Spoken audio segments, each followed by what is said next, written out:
Olá, queridos, eu sou o pastor Paulo Roberto, com 5 minutos de café, palavra e oração. Evangelho de João, capítulo 15, versículo 1. A parte A nós lemos: Eu sou a videira verdadeira. Videira. No período de Cristo, havia muitas seitas e correntes filosóficas que circulavam e perambulavam por Israel, sem contar com o fundamentalismo judaico. Quando olhamos para a relação desses grupos, você vai perceber claramente os zelotes, que no grego é admirador zeloso. Significa literalmente alguém que zela pelo nome de Deus.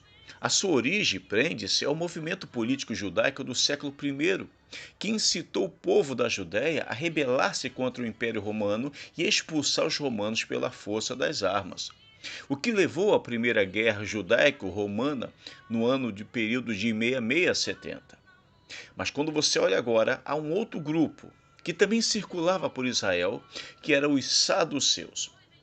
Eles eram uma seita ou um grupo de judeus presente na Judéia durante o período do Segundo Templo, desde o século II a.C. até a destruição do templo no ano 70 depois de Cristo. A seita, ela foi identificada pelo maior historiador judeu, que é Flávio Joséfo, com o alto escalão social e econômico da sociedade na Judéia. Este grupo dos saduceus cumpria várias funções políticas, sociais e religiosas, dentre as quais podemos mencionar a função de manutenção do templo. Um outro grupo que também andava por Israel, arrebanhando pessoas, eram os essênios. E eles viviam em comunidades no deserto.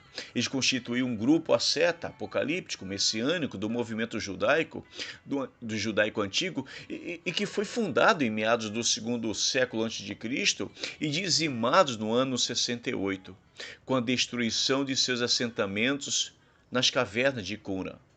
Quando nós olhamos para João Batista, você vai perceber que João Batista fazia parte do grupo, ou chamado também de a seita dos essênios, que eram pessoas que se juntavam em cavernas para se dedicar à oração, ao jejum e à palavra, esperando o Messias.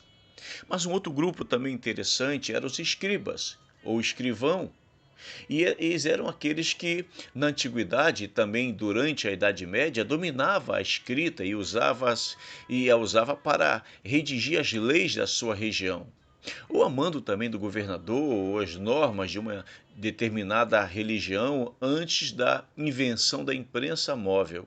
Também pode exercer, ou eles podiam também exercer as funções, seja de contador, de secretário, de copista e também de arquivista. Esses eram os escribas.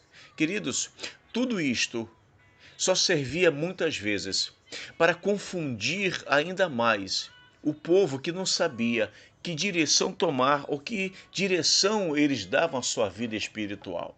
Jesus percebe esses grupos e outros também que andavam por ali. Então Jesus, ele começa a vir diluindo toda a dúvida acerca de quem ele era.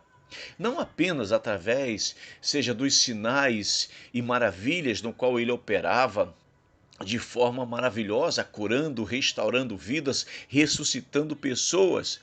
Mas Jesus também, ele se colocava como um dos maiores símbolos de Israel, quando na verdade ele era a videira verdadeira.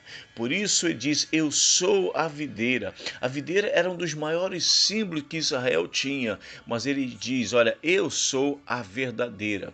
Porque esses grupos se denominavam também como videira. Eles achavam que era parte da originalidade de Israel, mas Jesus diz: Eu sou a videira verdadeira.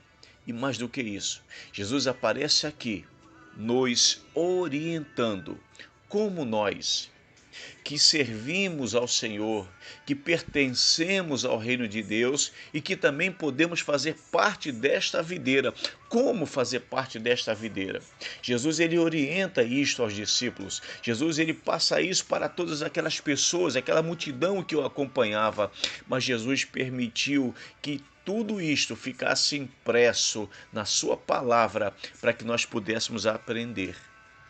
É o assunto da semana, videira. Que Deus nos ajude, nos abençoe a entender. Senhor, em teu santo nome, nos abençoe. Fale com cada um de nós durante esta semana. Em nome de Jesus. Amém.